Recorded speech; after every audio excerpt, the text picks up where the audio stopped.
Welcome to the Action Network studio in New York City. I'm Maria Marino, and this is Green Dot Daily. We come to you on weekdays at 3 Eastern on the Action Network YouTube and the Action app. Today we're going to get into some NFL, what to make of this strange offseason, as well as the World Baseball Classic, Men's Sweet 16, and hockey. So, as per usual, a lot to get into. But we start in the NBA.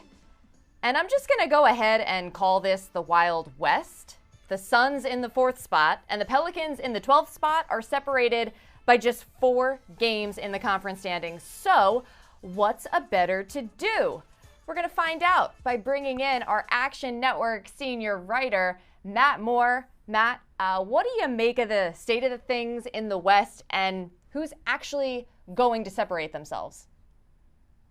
Yeah, I mean, look, that playoff race, I think, is going to be up in the air really till the end of the season when we talk about seeds 4 through, honestly, 13. Like, there's 9 spots, and I can't really give you a definitive indication of where all those teams are going to wind up. Usually by this time, I can tell you, well, this team's going to land here, this team's going to land there. What I will tell you is that if the Denver Nuggets or the Phoenix Suns do not win this conference, it will be a disgrace. Like, it's an absolute failure. These teams are all so flawed, and that it really includes the Suns and the Nuggets as well, but those teams are a step above the rest of the squads. The Kings, even during the stretch where they played great basketball since the All-Star break, 25th in defense, even in this stretch, bottom 5 defense for the season. The Grizzlies can't score in the half court, and obviously they've got injury issues and the whole Ja Morant thing as he returns likely on Wednesday. Then you've got Phoenix, who I think, they have Kevin Durant. They've got a real shot here, but even they have flaws. The Warriors can't win a road game unless it's Houston.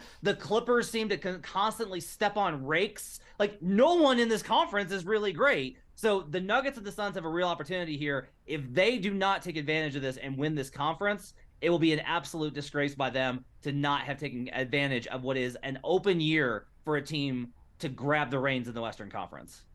And you could argue that they've been disappointing the last few seasons, both of them, with opportunities to win this conference and falling short. Who would you say of this hodgepodge is sort of the least fraudulent? I gotta tell you, it's the Oklahoma City Thunder. Like, that should absolutely terrify other Western Conference teams, that a team that's missing the number 2 pick overall and Chet Holmgren the entire season is maybe the most dangerous. The Thunder have been playing fantastic basketball since the All-Star break. They're actually top 5 in net rating. This team is balanced and deep. They are very good. They have managed to get huge wins when they've needed it, including a comeback win versus the Suns on Sunday. Like, this team has not only a legitimate chance to make the playoffs, they're going to be a pain in a first-round series. I don't think you can be too high on the Thunder right now. Very interesting and timely as well, since the Thunder are playing tonight on the road against the Clippers, and you like OKC tonight. Yeah, so it's very rare that I walk into a situation where I just look at a number and think it's dumb. Like, the market knows what it's doing. The market is adjusted by bettors, and the odds makers are usually really. This is such a dumb number. Are we serious here? The Los Angeles Clippers, who have been worse at home than on the road, who have been maddeningly inconsistent, that every time we think like, oh, the Clippers have figured it out, they lose some absolutely unforgivable game in embarrassing fashion. They're laying 7.5 to a team with a better overall net rating, schedule adjusted, a better offense and a defense. This was 6.5 this morning. It's 7.5 despite the money and the bets coming in on the Thunder. So some sharp bettors are obviously very much of the belief that the Clippers are the side here. I cannot disagree more. This number is wrong. The Clippers could beat them by 30, and I will still say you should have bet the Thunder. This number is absolutely preposterous. I have this projected as just Clippers -1, which seems a lot more appropriate given where both teams have at for the majority of the season. OKC's 19-8-1 as a road dog this season. This is the prime spot for them. No back-to-back, on the road, undervalued as a small market team that everyone's like, that surely not, right? Not the Thunder. Come on, they play Aaron Wiggins, not Andrew Wiggins, Aaron Wiggins. Yeah, he's like an impact guy. The Clippers are 12-14, just 46% at home as a favorite this season. Why would you possibly trust the Clippers and go against the Thunder here? It's maddening. This number is wrong. This sounds like injustice. I can sense the anger over this. So I appreciate that from you, Matt. But there's another game you're interested in as well. Cavs Nets tonight. Brooklyn has dropped 3 straight, but you like them tonight. Tell us why. Yeah, it's only 3, but I actually still like the Nets +3 versus the Cavaliers, and like a little bit on the money line as well. The big thing here is that the Cavaliers' weakness is their offense. They play absolutely dynamic with those 2 bigs, but Jared Allen's questionable for this game. We'll see whether or not he plays in this one, but even if he does, the Cavaliers' offense tends to struggle a little bit because they can't generate enough threes. They just don't have the shooters. That's literally all the Nets are. They have 1 point guard, Spencer Dinwiddie, and 1 center in Nick Claxton, and then everybody else is wings that shoot threes. So you have the opportunity here for the Nets to basically win this game with a math edge, that they can hit more threes, even if it's at a lower percentage. They've done very well in being able to do this. They average more threes and at a higher percentage than the Cavaliers do, so they've got an edge offensively in this one. The Nets are able to switch constantly, which is what you want versus a Donovan Mitchell, Darius Garland offense. Try and make those bigs beat you in isolation and post-up situations. That's less efficient. So I project this to be actually Nets -1, even by downgrading the Nets from their season number about 4 points for the trades of Kyrie Irving and Kevin Durant. The Nets have proven they can hang in most of these games. I'll take the Nets here +3 versus the Cavaliers. Look, 3 is more than 2, so there you go. That's the math edge for the Nets. Not to downplay all of the rest of your always superb analysis, Matt Moore. It's a pleasure having you here, and I'm pretty sure you're going to be back with me tomorrow at 3 Eastern on Green.Daily, so I'll see you then. Thanks so much. See you tomorrow. All right, to baseball we go. The World Baseball Classic all comes down to this. The championship game tonight at 7 Eastern. Team USA versus Team Japan. Should be epic. For more on that, here's Sean Zerillo. Hi, I'm Sean Zerillo from the Action Network, here to get you set with my favorite bet for Tuesday night's WBC final between Japan and Team USA. In terms of how I projected the game, I have USA as -150 favorites. That's around 60% implied. Projected the total closer to 9.25. So in terms of how I'm betting the matchup, I like USA up to -135 on the money line. And I would also bet the under 10 up to -115. There's some 10.5s out there that you could bet. Key number at 11, not a huge difference between 10 and 10.5. So search for the better juice. In terms of how I see the matchup playing out, Japan starting a lefty, USA starting a righty. Japan's lineup loaded with lefties at the top. USA's lineup loaded with righties throughout. Pitcher usage going to be critical for both teams. Japan, if their starter gets into trouble, can bring in Yu Darvish or potentially Shohei Ohtani in relief. Team USA only has 1 left-handed reliever in Aaron Loup. They do have another left-handed starter in Kyle Freeland they can use in relief. Then they have a number of reverse splits righties like Ryan Presley and Jason Adam, who they can throw at Japan's left-handed sticks as well. That Japan lineup does thin out after the first 6 hitters, where USA's lineup is pretty deep, hitting Trey Turner in the 9 spot. So USA has the better position player group, both offensively and defensively for me. Japan a little weak defensively in the corner outfield and at third base as well. Japan has the starting pitching advantage. Merrill Kelly does not project as well as Imanaga in terms of how I project these out. That said, Team USA, the slightly better bullpen for me, in addition to the defensive and offensive advantages. So Team USA coming in here as 60% favorites in my projections. As I said, lay them up to -135 on the money line. Would risk a unit there, and then also place a small bet on the total with the way these games have been flying over, but still project this total around 9.25. We're going to bet the under 10 to -115. Green.Daily is presented by BetMGM. Use bonus code ACTION when signing up to get up to $1,000 paid back in bonus bets if you don't win your first bet. Terms and conditions apply. Gambling problem? Call 1-800-GAMBLER. Let's talk some NFL now, and for that we bring in Chad Millman and Simon Hunter of the Favorites podcast. Always good to see you guys. And it's been an unconventional offseason. I think that's a good word for it. We don't know where 2 former MVP quarterbacks are definitely going to land, and that doesn't happen very often. Simon, how does that affect you as someone who bets the NFL, and how could you possibly look to take advantage of the situation? Yeah, it's definitely been a very unique offseason. We, like you just said, have 2 quarterbacks in, what is it, late March now? We still have no idea what the deal is. We really don't know if Rodgers is going to the Jets because no deals happened. I mean, it's just, yes, Rodgers wants to go there. Green Bay wants to move him.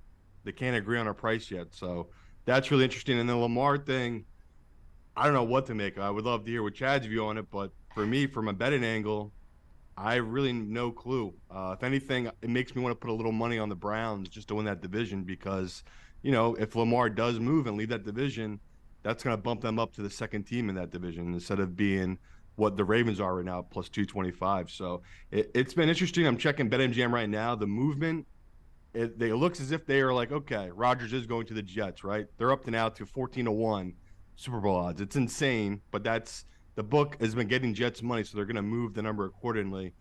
The Lamar stuff is just interesting because no one really knows. I mean, Lamar, he's still at 15-1 to be MVP. Okay, that makes sense because if he goes to another team, he could be the centerpiece of that team. But with the Ravens, I just don't see it. Like I'm with Chad in the sense of he's talking about it's been bad vibes the whole time. I'm with him on that. It's just I don't know if I really want to be putting money on the Ravens at this point where I have no idea what they're going to be like this upcoming season because this is getting late and they haven't added any wide receivers, which they needed to do.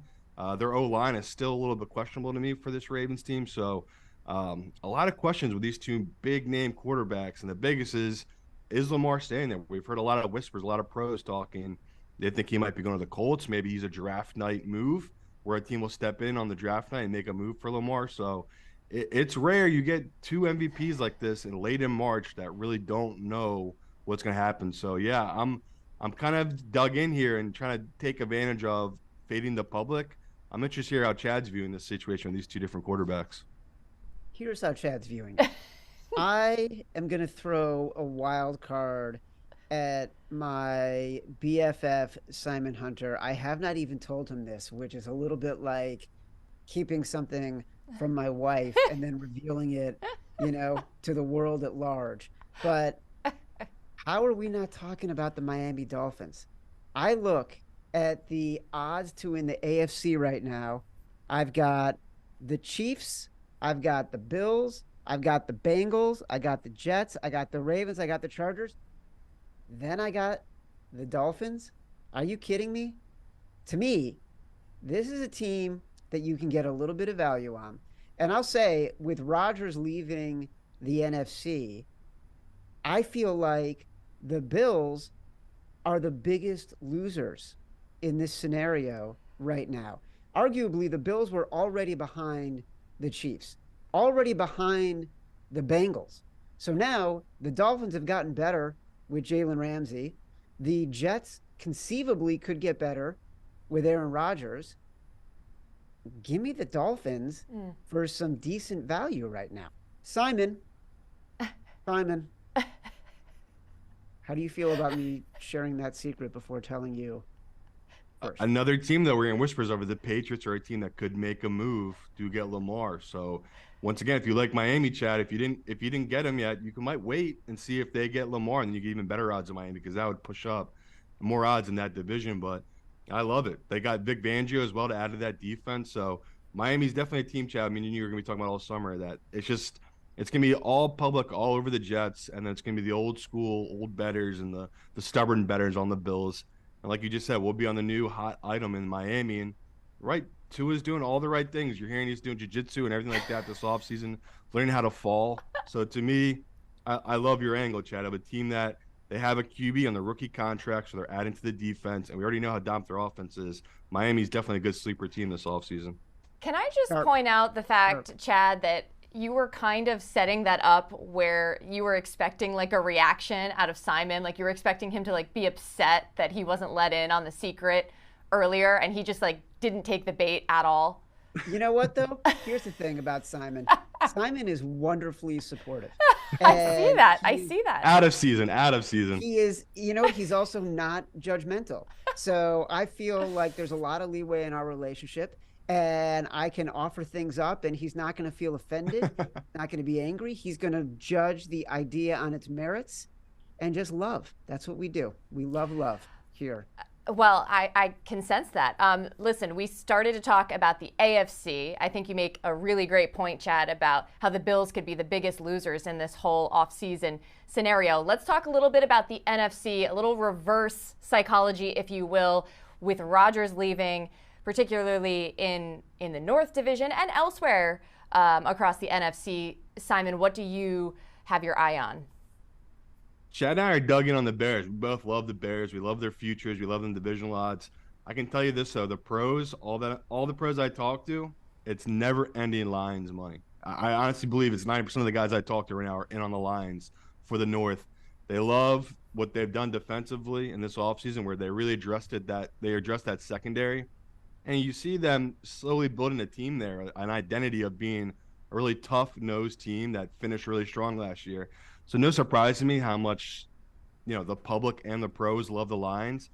What is surprising to me, the Bears now at BetMGM are tied with the Vikings at plus 300 to win this division. So we're kind of seeing some sharp money coming here on the Bears. So that's definitely making me feel good. I don't know about Chad, but oh, I'm sure that's nice making Chad feel fantastic. He is loving this. Listen to me. I don't want the Bears to be a darling. I don't want attention being paid to the Bears. That's bad news.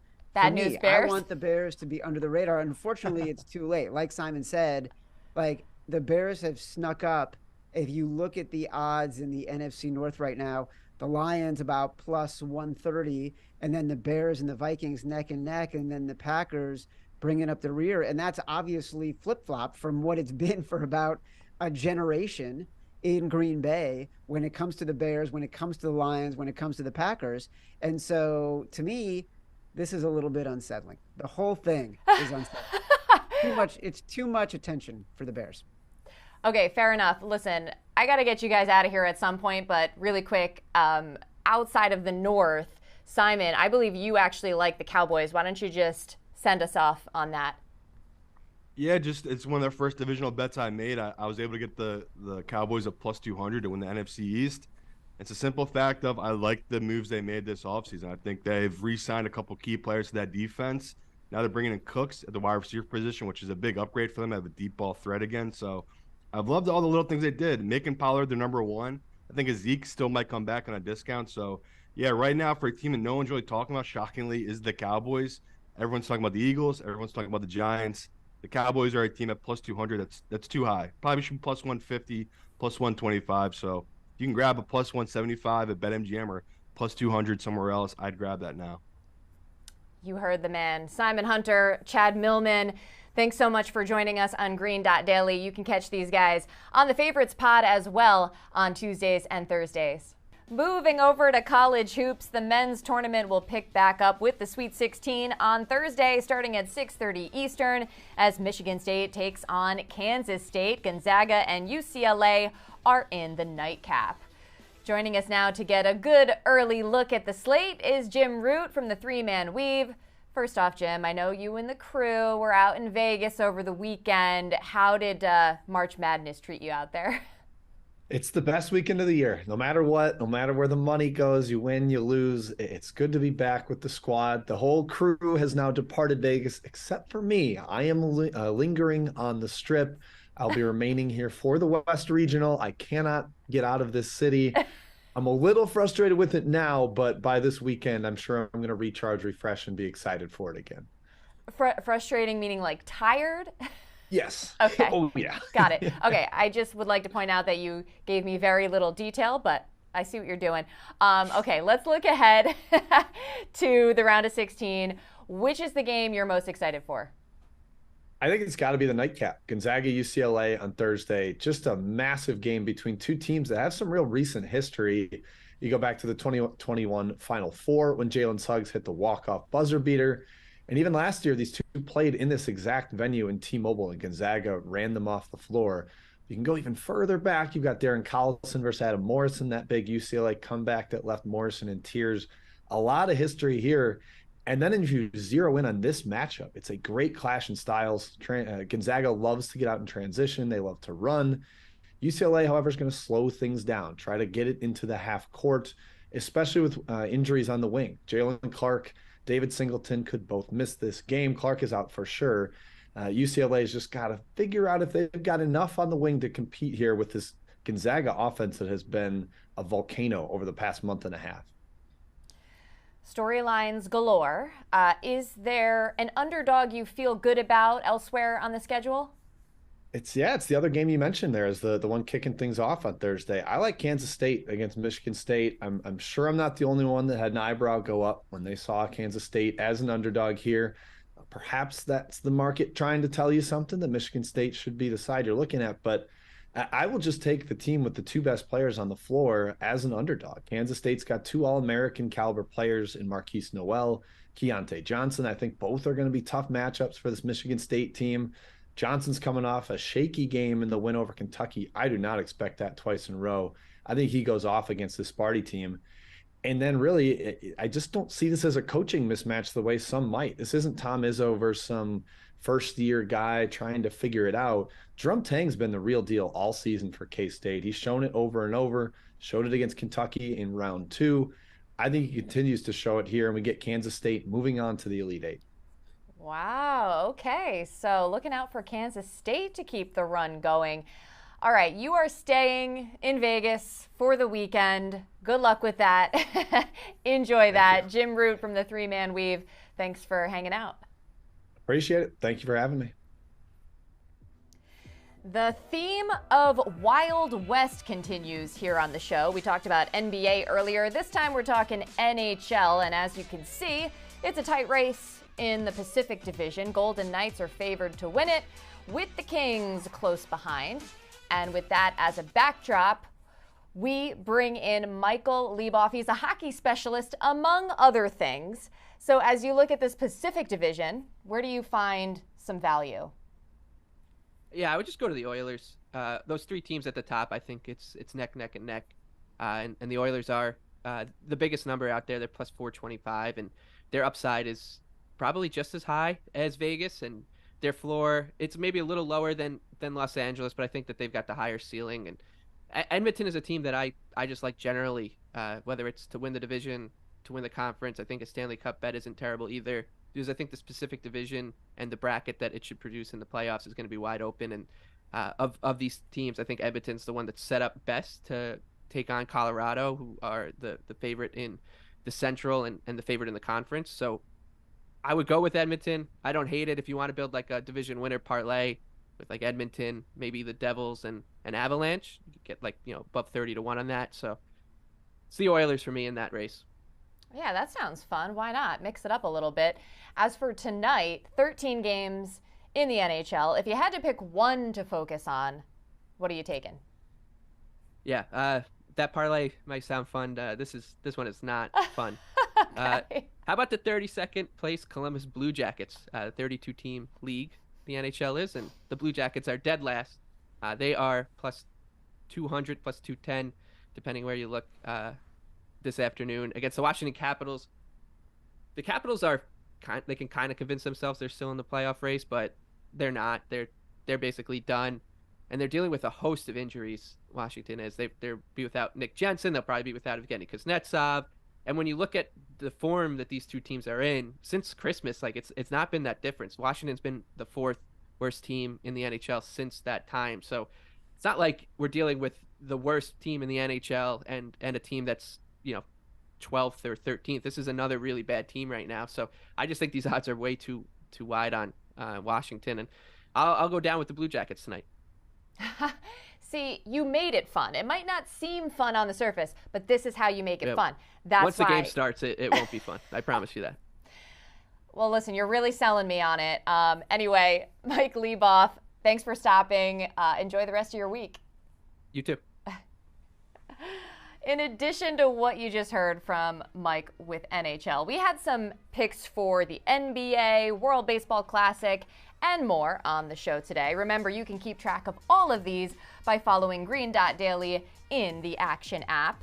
Green Dot Daily is presented by BetMGM. Use bonus code ACTION when signing up to get up to $1,000 paid back in bonus bets if you don't win your first bet. Terms and conditions apply. Gambling problem? Call 1-800-GAMBLER. That's it for this episode of Green Dot Daily. I'm Maria Marino. Thanks so much for watching. I'll see you again Wednesday at 3 Eastern on the Action Network, YouTube, and the Action app.